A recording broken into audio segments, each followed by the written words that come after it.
नमस्कार। आज चाहिँ हामी यो इक्वेसन सल्भ गर्छौँ। यो इक्वेसन सल्भ गर्दाखेरि चाहिँ डिनोमिनेटरमा चाहिँ हामीले सेम ल्याउनुपर्छ। डिनोमिनेटर चाहिँ एकतिर x - 1 छ भने अर्कोतिर x² - 1 रहेछ। यसलाई चाहिँ हामी सेम बनाउनको लागि चाहिँ फर्मुलामा खोल्छौँ, x² - 1 को formula खोल्छौँ।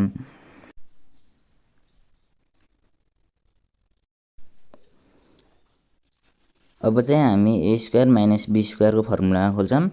a + b a - b यो फर्मुला चाहिँ हामी x² - 1 मा खोल्छौँ भनेपछि 2/x² + 1 x² - 1 -1/x² - 1 = 1।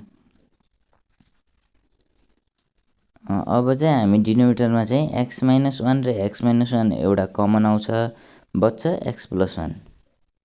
x - 1 चाहिँ कमन आयो, बच्यो x + 1। अपनमा चाहिँ 2 x + 1 र x - 1 आइसक्यो, दुइटै कट्यो। -1 फेरि x - 1 आयो भनेपछि अब x + 1 चाहिँ बच्यो भनेपछि मल्टिप्लाई x + 1 बराबर 1। 2 -1 ले चाहिँ भित्र खोल्ने, दुइटाले खोल्नुपर्छ। माइनस खोल्दाखेरि चाहिँ -x - 1 अपन यो भने चाहिँ x² - 1 = 1। अब चाहिँ यो x² - 1 ले चाहिँ मास्तिर मल्टिप्लाई गरेर जान्छ भनेपछि x² 1 x² - 1।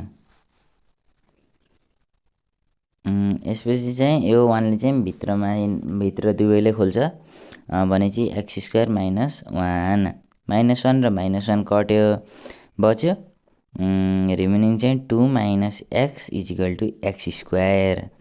अब चाहिँ हामी x² लाई x² भइगयो, यो माइनस चाहिँ उता जाँदाखेरि +x, यो 2 चाहिँ उता जाँदाखेरि -2 बराबर 0। अब चाहिँ हामी लास्ट इन्टु फर्स्ट मेथडबाट गर्छौँ। x² + 2 - 1 गर्दाखेरि 1 हुन्छ, x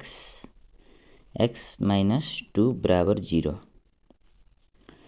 x² अनि x ले चाहिँ अनि भित्र मल्टिप्लाई गर्ने भनेपछि 2x - 1 भनेको चाहिँ x - 2 बराबर 0। अब चाहिँ हामी इन दुईटा र इन दुईटाको चाहिँ कमन लग्छौँ। कमन चाहिँ एउटा x आउँछ, बच्छ x + 2 माइनस, अनि त्यसपछि चाहिँ केही कमन केही छैन भने चाहिँ कमन 1 आउँछ, बच्छ -x - 2 बराबर 0।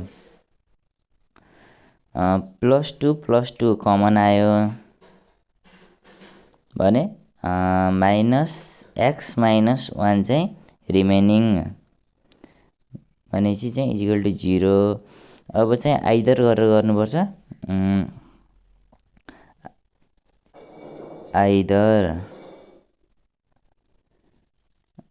x + 2 बराबर 0, x = -2 एन्ड x - 1 बराबर 0 भनेको चाहिँ x = +1।